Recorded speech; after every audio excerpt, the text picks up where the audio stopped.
a narcissist I call them life vampires because they will suck the life out of you. They will take every single thing you have to offer and then some, and then belittle you and degrade you when you have nothing left to give. So it's a very isolating, um, it's a devastating place to find yourself because you don't know what's wrong. Welcome to Grief, Gratitude, and the Gray in Between podcast. I'm your host, Kendra Rinaldi.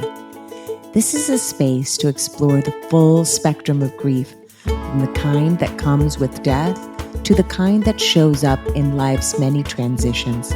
Through stories and conversations, we remind each other that we're not alone. Your journey matters, and here we're figuring it out together.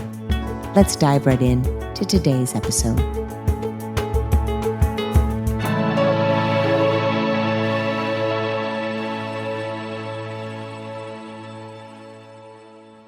Let's start with a quick disclaimer.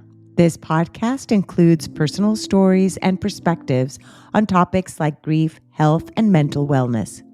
The views expressed by guests are their own and may reflect individual experiences that are not meant as medical advice. As the host, I hold space for diverse voices, but that does not mean I endorse every viewpoint shared. Please listen with care and take what resonates with you. Welcome. Today I'm chatting with Melissa Rymer. She is a certified recovery coach, author, and survivor whose work centers on helping individuals heal, rebuild, and regain self-trust after emotionally unsafe and high conflict relationships. She is the author of Grieving the Narcissist, Mourning the Love You Thought Was Real. So welcome, Melissa. Thank you, Kendra. Thank you for having me. I really appreciate it. I'm glad you're here. You're also the one other thing too. You're the co-founder of Victim to Warrior Method with your current spouse, John. So that's another huge resource there as well for the listener. So I'll make sure to include all these links below for them to be able to access your information. I'm happy that you're here, and we were chatting right before we started recording. You live in Georgia, and I'd like to get to know my guests a bit. So I would love to know who was your nucleus family, your childhood? Let's start there, and then we move on to the family you built, and then the second family you built after. So let's go into that.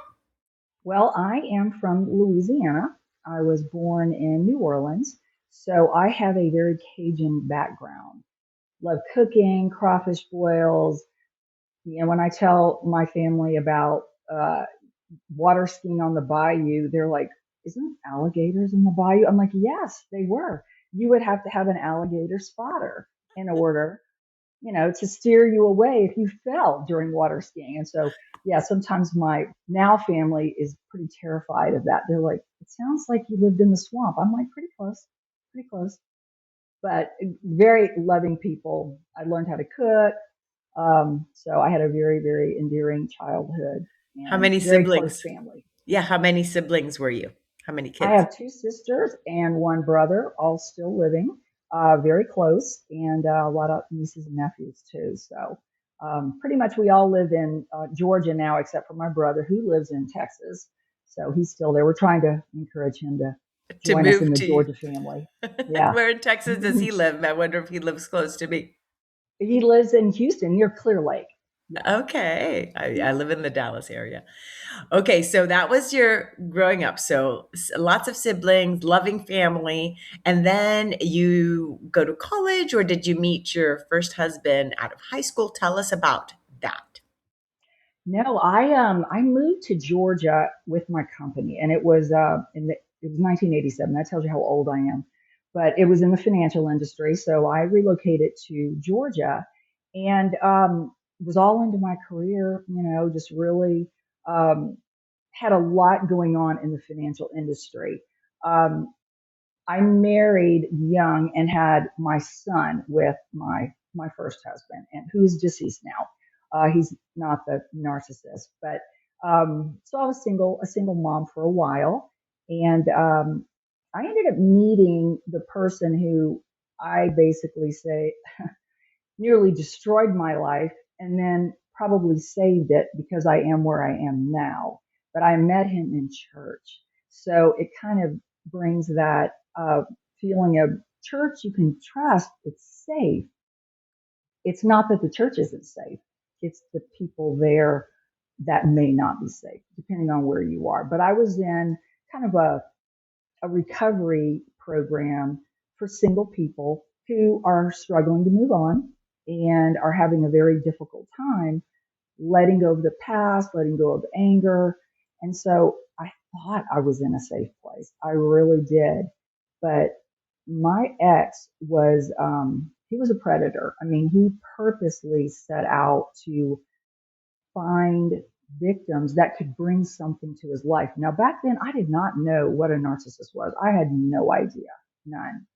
And so he was looking for somebody that he could get something from. And when you're in a recovery class, you actually pour your heart and soul out, as you know. I mean, you tell your secrets. He knew I was in the financial industry. He knew I had my own home. He knew I had a young son. He knew that I had success, but I was alone, you know? And so he basically mirrored my background. His wife cheated on him, left, and he was alone. He had 3 kids. He was just looking to recover. Everything he said sounded like this could be the perfect person for me. This could be my soulmate. This could be somebody that I could spend the rest of my life with. And that's how we went into it. And unfortunately, with a narcissist, they do not show their true colors until it's too late, until you are all in. You literally thought you found your soulmate. You committed to them. You're in love with them. And when that mask starts coming off, it is, you don't know what to do. You really don't. I mean, Especially if they've already taken so much from like your own, a lot of reprogramming ends up happening within even the individual that is married to the narcissist, that then even your own self-esteem, your own self-worth could be, already manipulated and affected. So it's hard to even leave when you already find out that you're in that situation too, right? well, it's you can't fathom it. So you're constantly trying to fix it. You're trying to fix yourself. You're trying to fix what's wrong with them because your vision of this person you thought was real. You fell in love with that person. You fell in love with who you thought they were. And so when things start, breaking down, I just remember um, I just thought something was going on in his life. What's going on? What can I do to help? How can I be more supportive? What can I do to be a better partner? Because it's like he was becoming more and more miserable, more and more demeaning to me, more and more disrespectful, um, more gaslighting me. I mean, I was blaming myself for things. And I was a hugely confident person until, several years into this relationship and marriage. Um, I was really beginning to think I was the problem, that something was wrong with me, that I was not who he thought I was, because that's what he was saying to me. And so I was trying harder, pouring more of my energy into him. And a narcissist I call them life vampires because they will suck the life out of you. They will take every single thing you have to offer and then some, and then belittle you and degrade you when you have nothing left to give. So it's a very isolating, um, it's a devastating place to find yourself because you don't know what's wrong. You don't know how this person went from just Prince valuing, Charming, yeah, Prince yes, Charming to then yeah, to this monster. And then it becomes very terrifying because at that point, I remember I got to the point where I could not live like that anymore. I couldn't do it. I was not sleeping. I was not eating. I was a corporate executive and I was worried about my job. And so I finally said, biggest mistake of my life.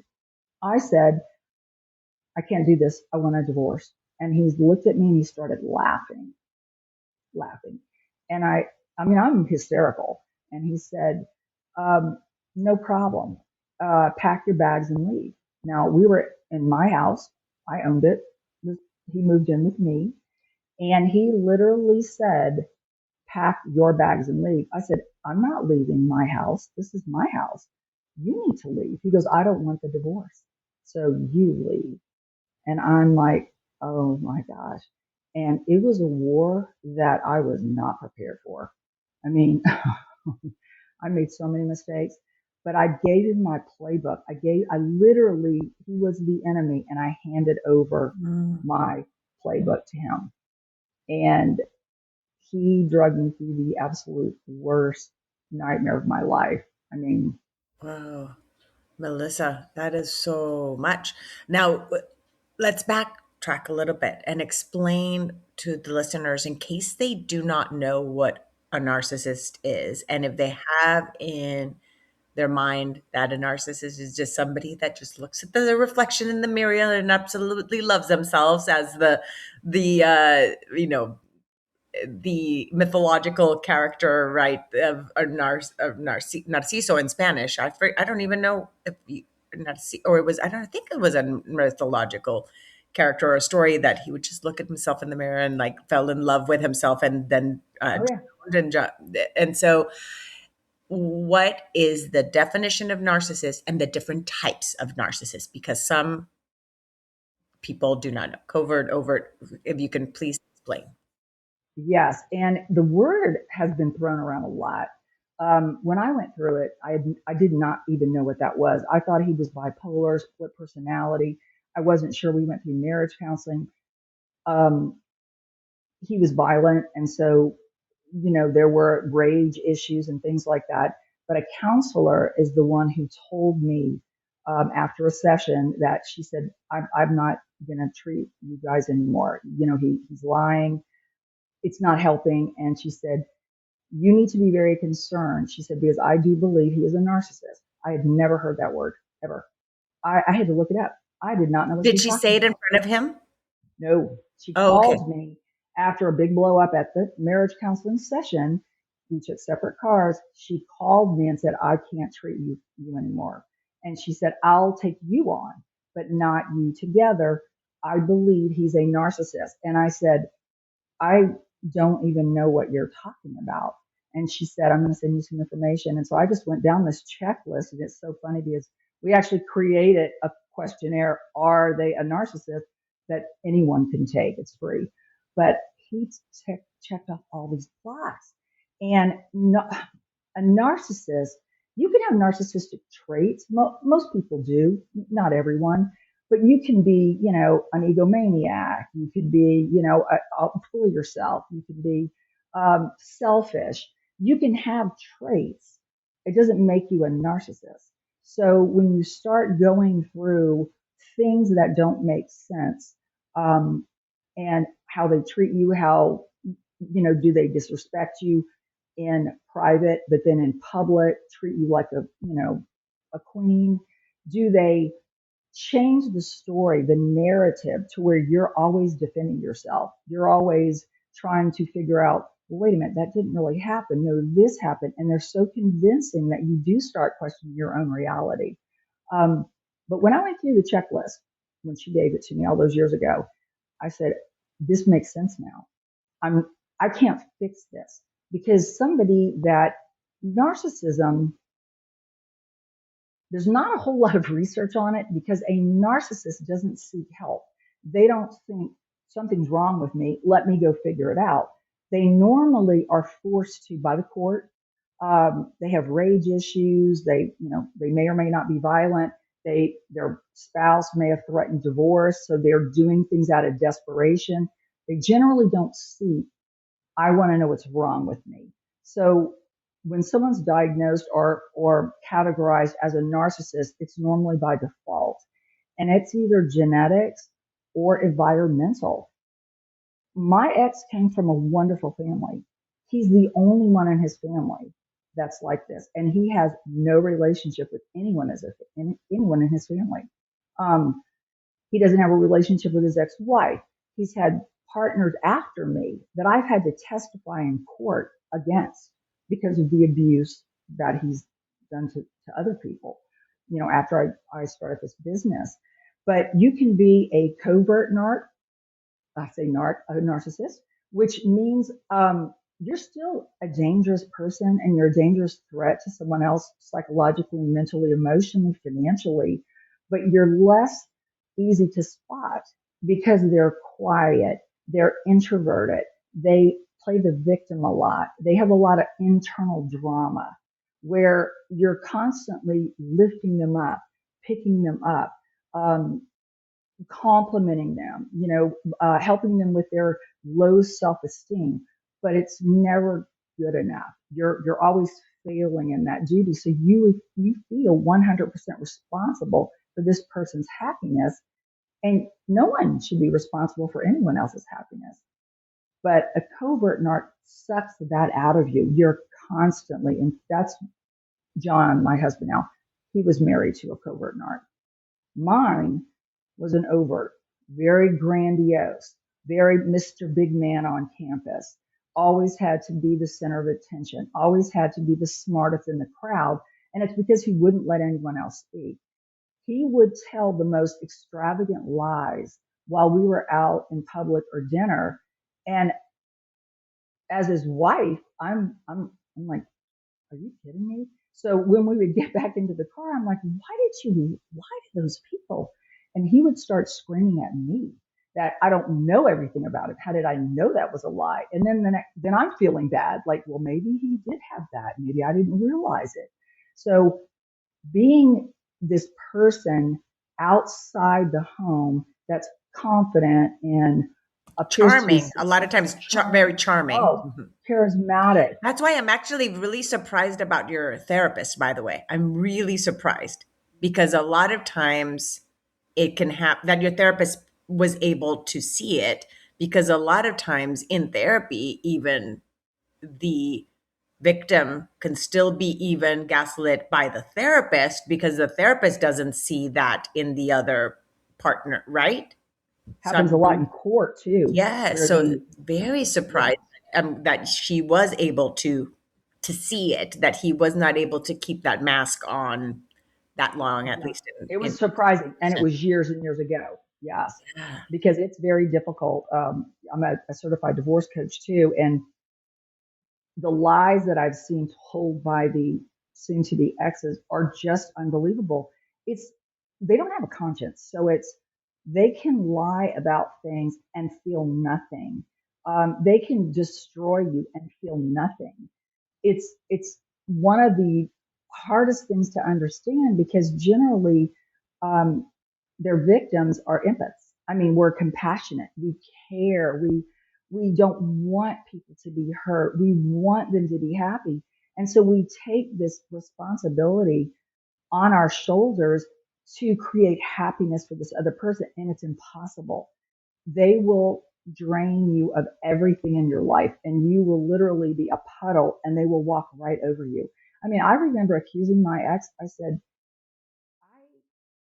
I don't think I have any enemies in this that I know about. I don't think I know anyone that actually hates me like you do. And I married you because I thought you would love me forever. And we would have this gorgeous future and this beautiful life.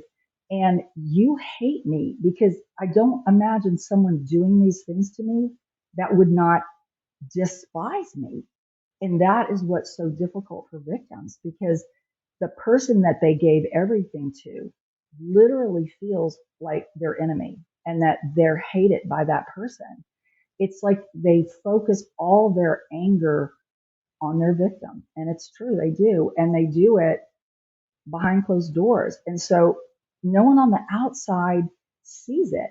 And so you do look like you're making things up. You do look like you're dramatizing things. You do look like you're saying things to people that don't see that person at all. They've never seen that mask come off.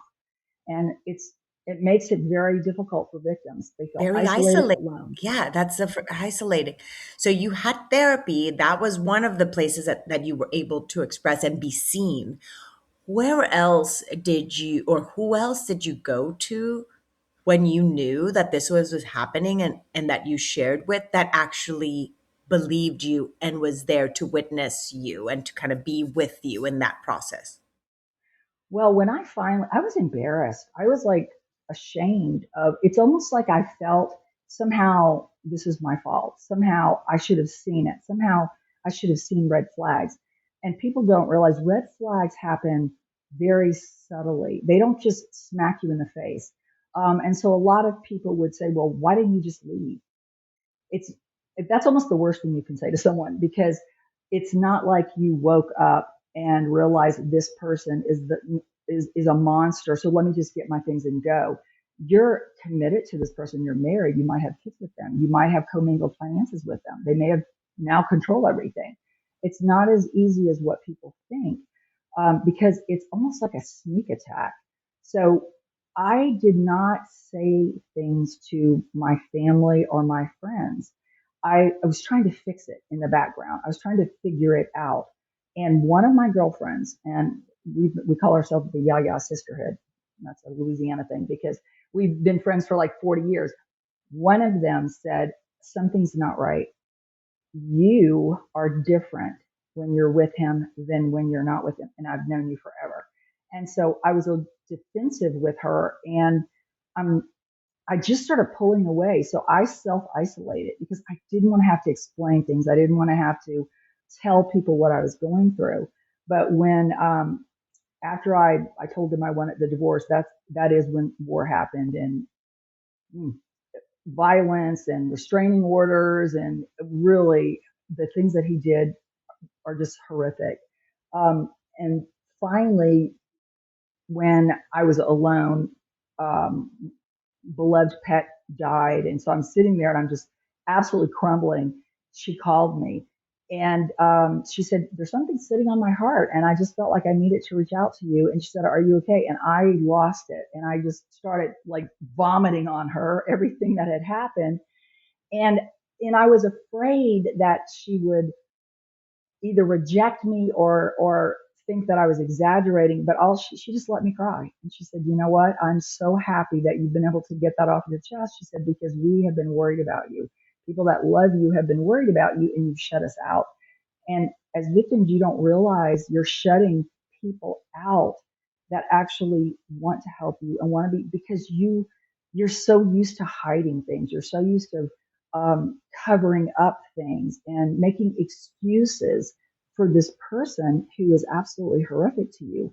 And it's very difficult to finally let that go and then start revealing things, purging them, because it's not safe to keep all of that inside. That's why, one, a lot of victims don't leave. And two, if they do, they're stuck. They're stuck in the non healing phase. And so being able to talk to my friends and my family who never deserted me, I almost deserted them because I was trying to cover things up. Um, Actually, that was probably the biggest thing for me, because now I journaled a lot. So I was able to write things down because I did think I was losing my mind. Um, but that's when things started turning around for me, and I was getting my strength back, and I was becoming the person I was before I met him, because I knew I had the fight of my life ahead of me, which I did. Mm. It's it's so interesting because in that moment too, it's like when you've already been taken, like your whole identity's been sucked in, right? And you start even doubting the who you are, and when you realize that, then you also feel embarrassed, right? There's this shame and guilt, like a little bit of saying that you're in this type of relationship. So self isolation is a preservation almost, because you're not wanting other people to now judge you if the person you live with is constantly making you feel belittled, right? You don't want then the society, your friends and family to also then belittle and think you were weak or whatever it is, because either you didn't leave or because you didn't see it, or they think that you're crazy, whichever way it is. So it's very easy to stay in these dynamics for multiple reasons, children being one of those that a lot of times people stay with, right? So if someone is in that situation, we know you're a divorce coach and you help people in these type of dynamics, and so we'll talk more about now the now and you and John.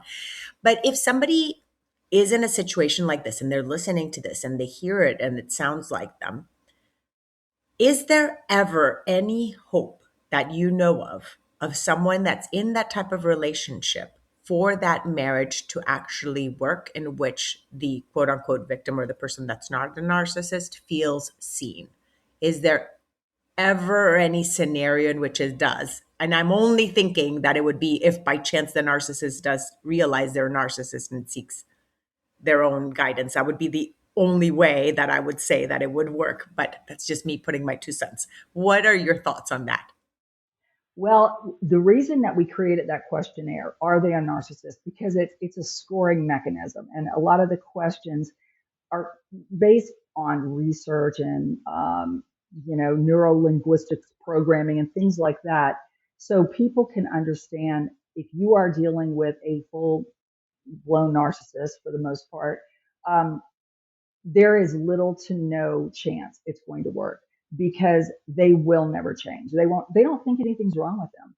So you are the one that will continue to compromise, continue to, the life that you have will continue to deteriorate. And I've got a lot of clients who have held on for many years. Um, and it just, and this is what I tell people, because when you're dealing with someone who has just narcissistic traits and they're not a full blown narcissist with narcissistic personality disorder, you're dealing with someone who you have to realize there is good and there's bad. Can you accept the bad for the segments of good? Because someone with traits is still someone that can destroy who you are as a person. They can tear you down with the traits. Those traits may not be visible all the time. You may have seasons of decency. And honestly, those are the hardest relationships to leave. I wrote another book called The Half Safe Relationship, and that is for people that it doesn't seem bad enough to leave, but it's not safe enough to stay. So if someone, and I do have couples that the narcissistic traits are very difficult to deal with, but the times of good and the seasons of good are significant. It could be 6 months of good, and then it'll crash down again, and the crashes hurt, and they, and the person becomes bitter because they had false hope again. And so that type of up and down relationship is a whirlwind with your emotions, your nervous system, but it's difficult to leave. And so I would say if somebody has narcissistic traits, but to the point where you, the receiving end of it, has tools and mechanisms to deal with it. I mean, we talk about the gray rock method. Basically you become null and void and you don't engage in You don't anything feed when the you're in the that. vampire. Yeah, you don't feed the Yes, vampire. Don't exactly. give them blood. Yes, yes. You're literally as uninterested as a gray rock.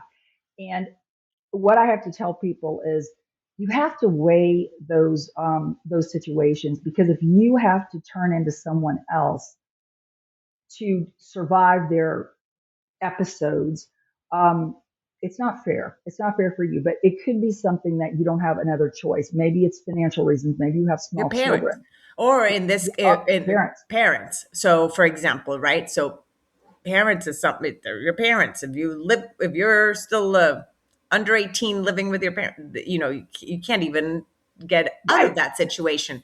So when we're an adult dealing with parents that are narcissists, then you might learn these behaviors. You at least have a space between, because you don't live with them per se, then you're able to separate a little bit and have those And have moments of boundaries. Yes. boundaries, right, which are so necessary, which is hard to have boundaries when you live with with someone. So Yes, it's a little bit it harder. is. Okay. So then that's kind of how the dynamic. So it really just depends on the dynamic, on the particular situation, on the person that is dealing with it, if they're willing to sacrifice almost part of who they are to continue Yes. in that Yeah. dynamic. Because the traits won't go away. Somebody with traits might be able to recognize when dynamics come up, because I have my clients, I ask them to write things down. What happened not during the episode, what happened preceding it? Because narcissists or people with narcissistic traits hold grudges.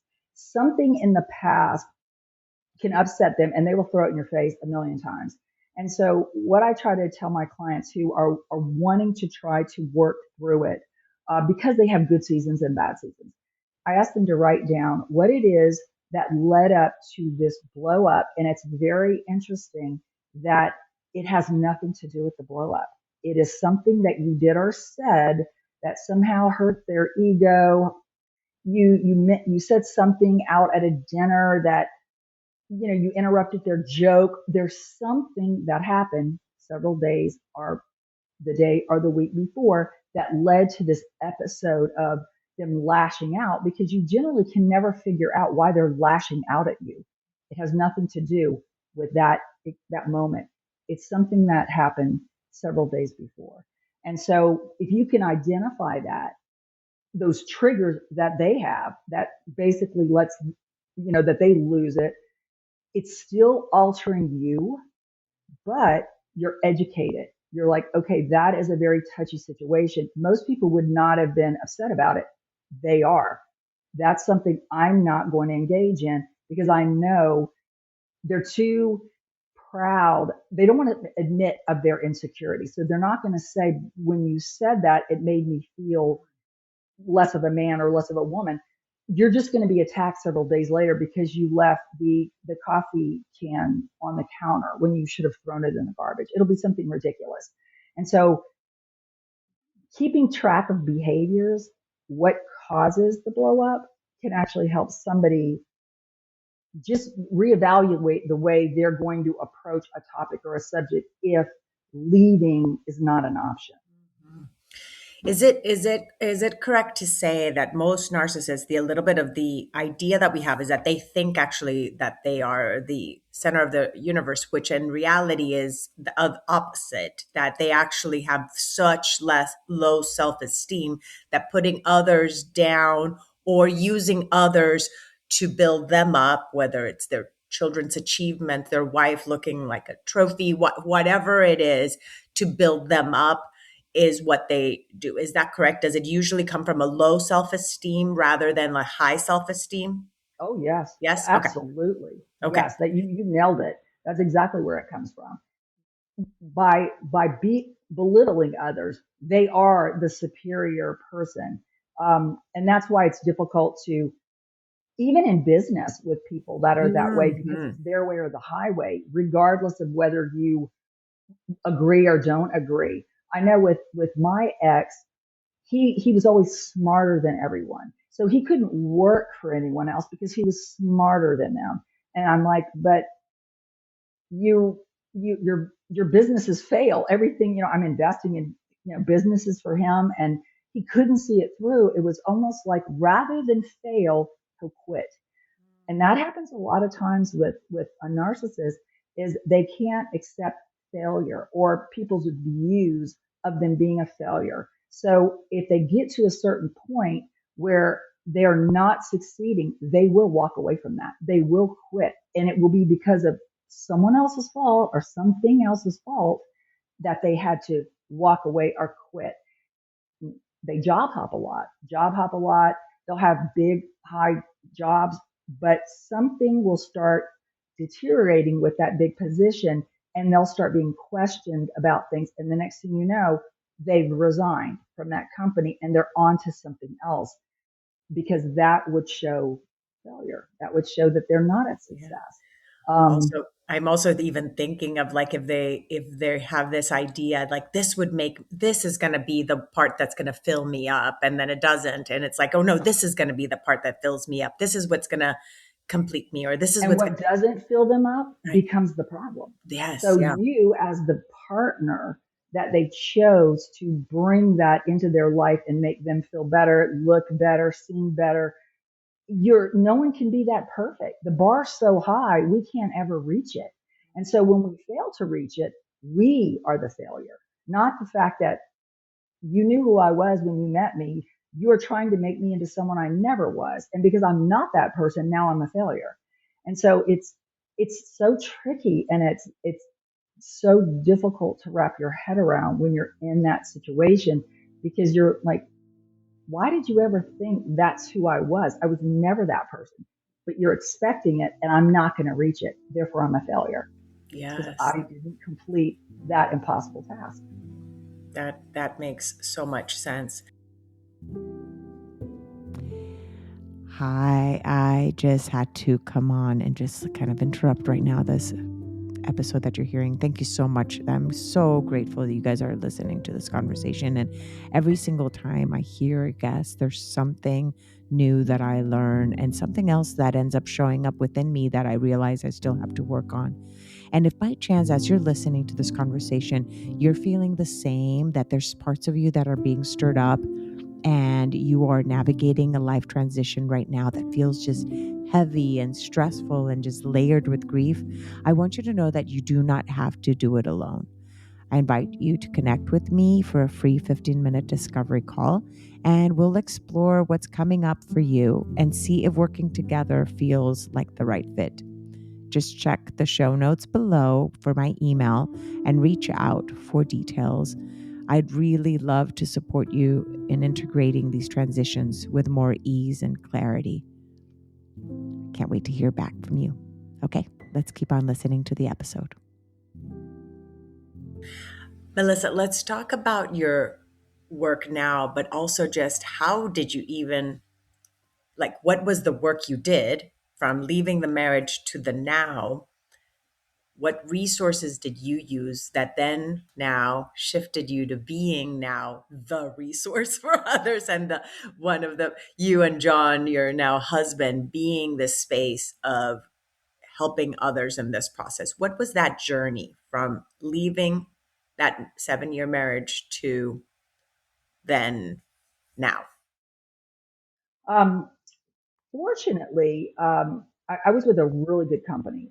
Had been in the financial industry in my entire career, and so I got offered an early retirement, and that's when I'm like, what am I going to do with my life?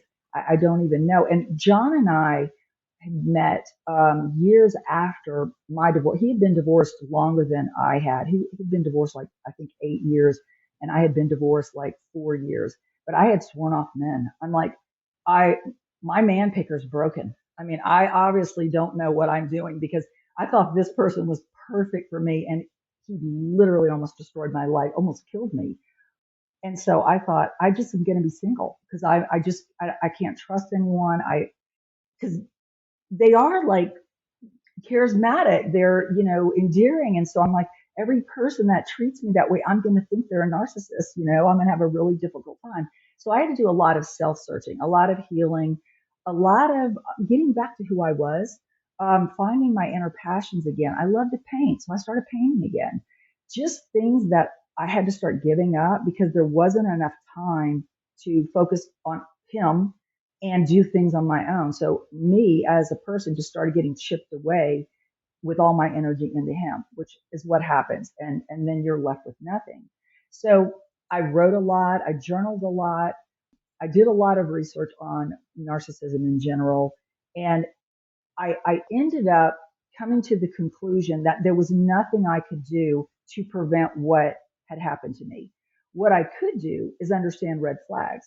What I could do is understand I'm a whole person. I don't need someone to make me happy. I don't need someone to feel what's missing inside of me, because I need to find out what that was. I needed to find out why. And I did. And like I said, I spent a lot of time hiking and just being out in nature, just trying to get back to knowing myself again, getting my confidence back. And once I came to the conclusion, I'm happy with myself. I'm happy who I am. If I find someone, awesome. If I don't, it's not meant to be.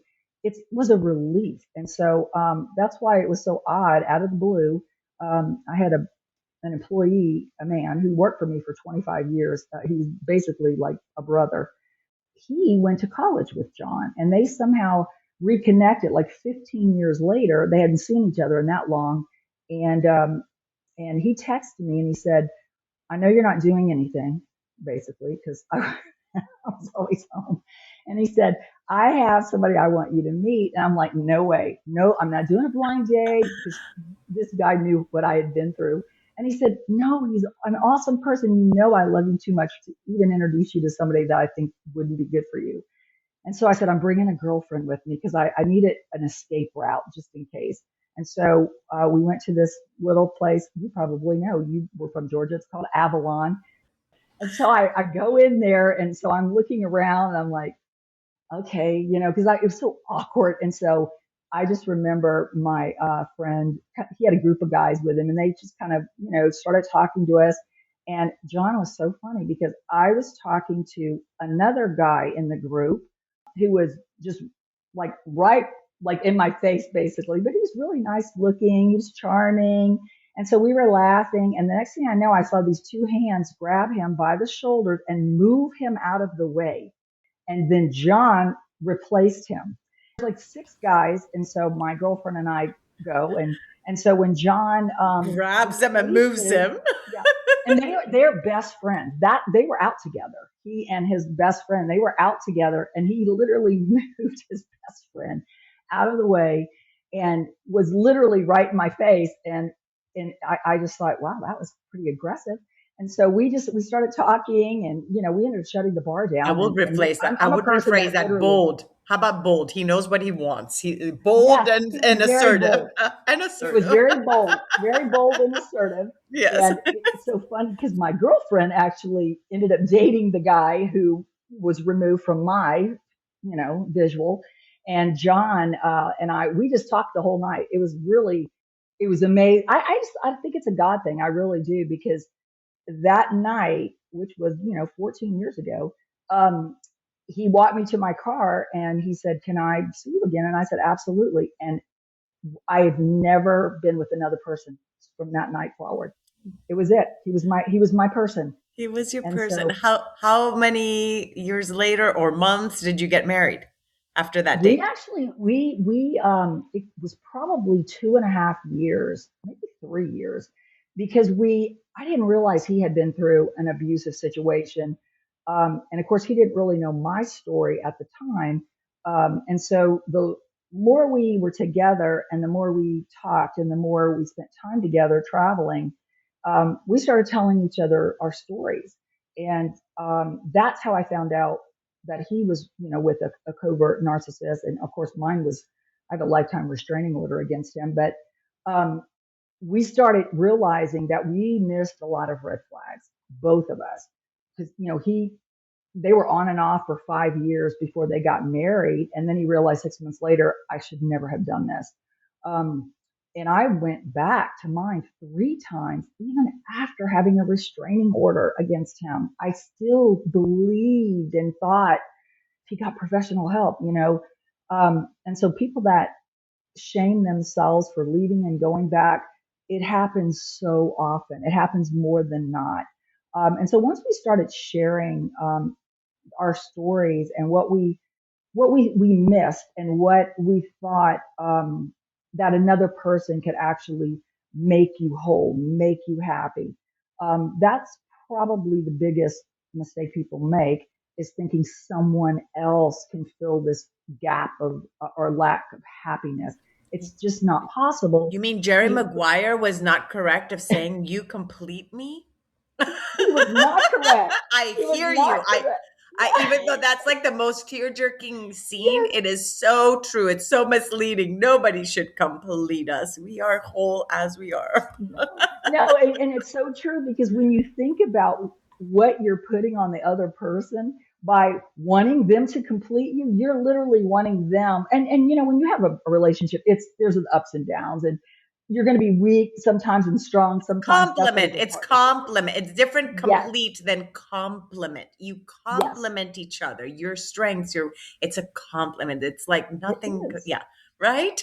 It is because no one wants that. Well, and what I tell my clients is like, how it felt to have all the responsibility to make somebody happy Mm. because you just thought you could fix. It's exhausting, and it changes who you are as a person. So, John and I, we were basically living together. We basically You had were a a couple. Yeah. You committed were. relationship. Mhm. Yeah, and so after I told him that I really thought we could do something with our experiences because we know how isolating it felt. We know how embarrassed and shamed, and especially, if you're a man, I know John went through a lot of shame. Like, why in the world did I let this happen? I went through a lot of shame and fear and, emotional setbacks. And so when I got this early retirement package, which was just dropped out of the, blue, we went to Mexico for 2 months. We took our dogs, and we just walked the beaches. We learned the language and the customs, and we were trying to figure out what are we going to do. We couldn't really retire, and so we were just praying on the beach, and I literally was like, John, we have to turn what we went through into something that can help people that are on that path get off of that path. Some, if they're lost, hopeless, isolated, desperate, don't know what's going on, don't know who to turn to, we can take our life experiences and turn it into resources that actually can help others. And it was like a wave slap in the face because we've probably never worked harder in our life in creating this business, victim to warrior method, and we have never been more compassionate about something in our life. So it's been a tough journey, but creating the resources, writing the books, we actually have a new app. We're going to have a mobile app called Warrior, so people can actually have daily tools that can support them and give them guidance, action steps to so they know they're not alone. So they know they don't have to conquer this by themselves. They don't have to figure it out by themselves. They can actually take tiny baby steps to, evolve from where they are to where they want to be. And so it's been incredibly rewarding for us to create this business together, and that's why it's so funny because our videos and our skits, they're true stories. Most of them are my true stories, but John has such a difficult time being hateful to me on these videos. I have to So, watch. I didn't see the skits. I only saw the like you guys talking together. I'm gonna have to look at the skits yeah, now. you have Now to I'm go to curious. our video. Yeah, Now, we sometimes it takes seeing what it looks like to actually know that is what I'm going through because it is very difficult to explain and accept and realize. And when we started doing the reenactments of this is what this looks like, this is what financial control looks like, this is what um, coercive control looks like, financial manipulation, emotional manipulation. We actually started showing what it looks like, and then how to combat it. So it was a visual of this is what it looks like in wherever you are. This is what you can do to work your way out of it. It was like a flip of a switch. It was like we had so many people saying, I didn't know what that was. I didn't know what it was called. I didn't realize that this was a thing, but you are literally in my living room. This is what I'm experiencing. This is what I go through every day. It was a game changer because we realized there's not a lot of education out there about it. There's not. People don't know what they're involved with. They don't know how to deal with it. And so it was a big changing point for us to show people you're not crazy. This isn't you. This is what you're experiencing, and this is something you can do to get out of it safely. So That is an amazing resource. And for people to feel seen and heard in their situation and to be validated by having people like you and John speak about it and support people in the process, writing books about it, because you have several books. I was looking at your website. Some of the titles are The Half Safe Relationship, which is the one you said, the one that's like half okay, half not. Blood Yeah, does not mean bond. What is let's see, Breaking Free from Narcissist Families. That okay, yeah. so that's the That's one about the in-laws, family siblings. members. Oh, Yep. and then Victim to Warrior, which is the most recent one, The Ultimate Guide for Narcissist Abuse Recovery. Is that correct? Is this the most recent one? That was my first book. Oh, That's your the first first book I one. wrote. Oh, Yes. this is the first one, but this is the one that you titled then your website over, or was Yeah. this one Victim to Warrior? Yeah. Okay. Yeah. That The was the first exit, book. and then there's the exit plan, and then grieving the narcissist, the love you thought was real, and that idea of what you thought your relationship was going to be and that grief around that, divorcing the devil. My goodness, you've written a lot. Rewire to rise, the war you didn't choose. My Melissa, you're like, there's like so many. When did you write all these books? It's a lot of them came from my journals. It's so funny. Over the last 3 years, a lot of them came from my journals, especially the first one, which how do you understand what you're going through, put a name to it, and then the steps to actually recover.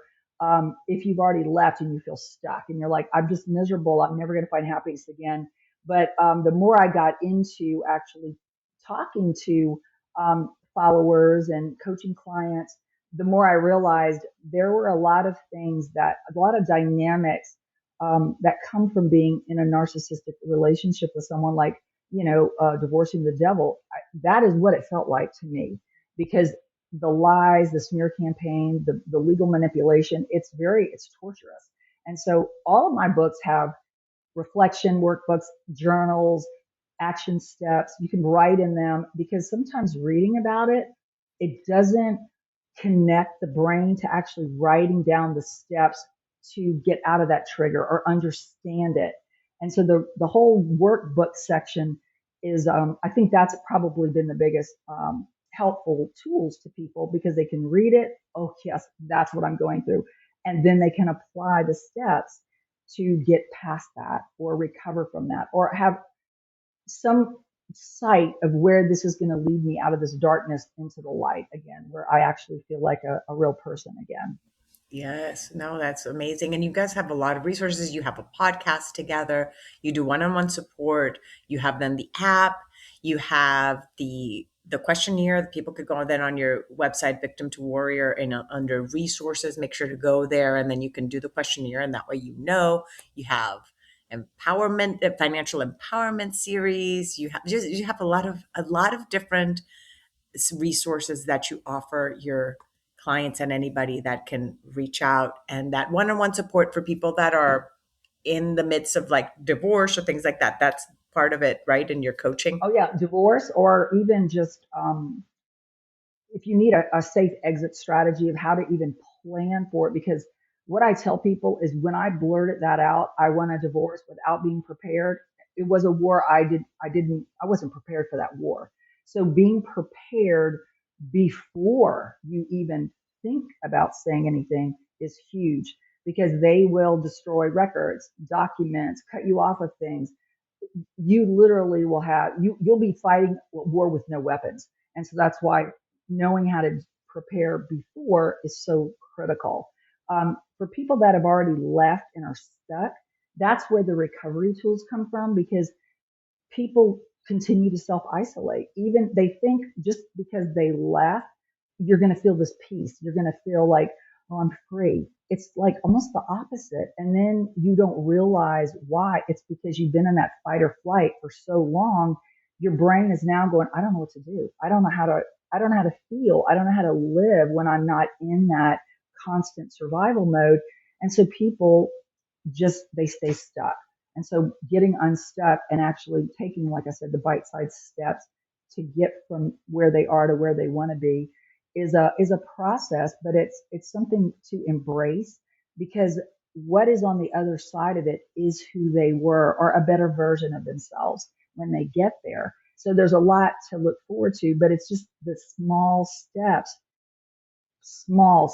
is what makes the big difference when you start doing that. But so recovery coaching, um, that's where I started when I realized that divorce, financial control, child custody, co-parenting, all of these things were such an enormous dynamic. When you do leave or want to leave, that's when I went back and got the divorce certification so I could actually help people plan, role play, be prepared to tell their side of the story without becoming intimidated, bullied, the victim of a smear campaign. So that's when, that side of it also took off. So I do both of them.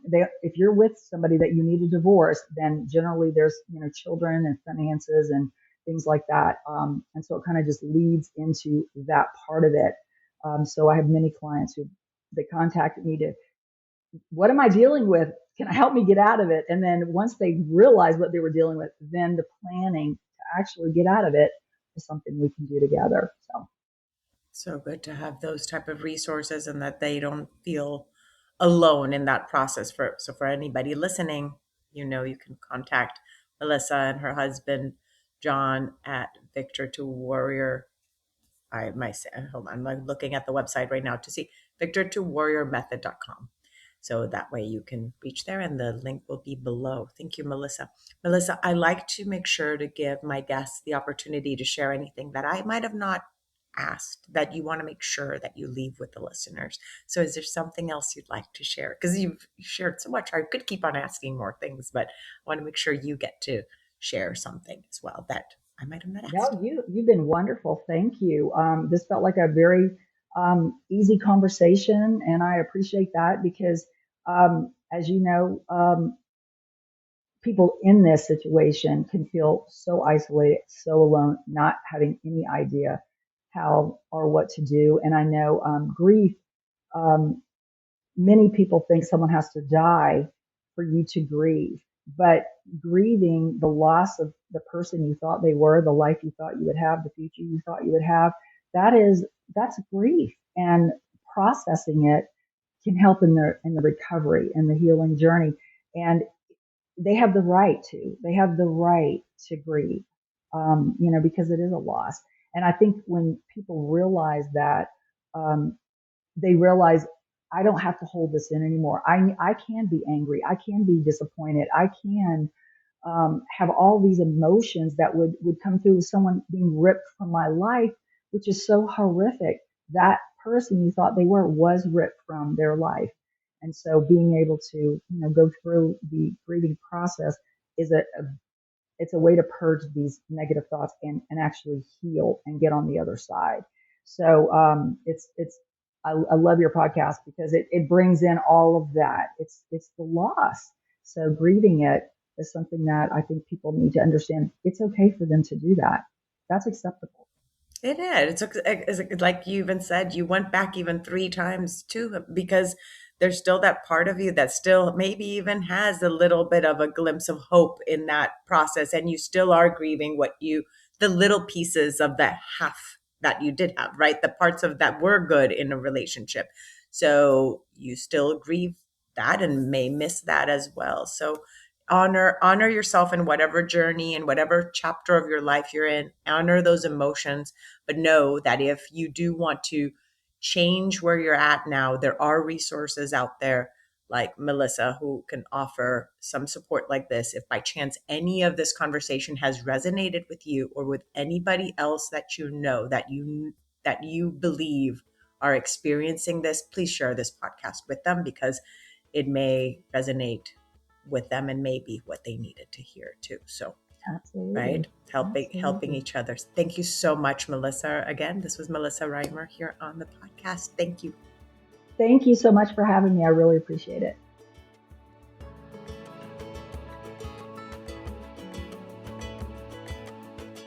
Thank you again so much for choosing to listen today. I hope that you can take away a few nuggets from today's episode that can bring you comfort in your times of grief. If so, it would mean so much to me if you would rate and comment on this episode. And if you feel inspired in some way to share it with someone who may need to hear this, please do so. Also, if you or someone you know has a story of grief and gratitude that should be shared so that others can be inspired as well, please reach out to me. And thanks once again for tuning in to Grief, Gratitude, and the Gray in Between podcast.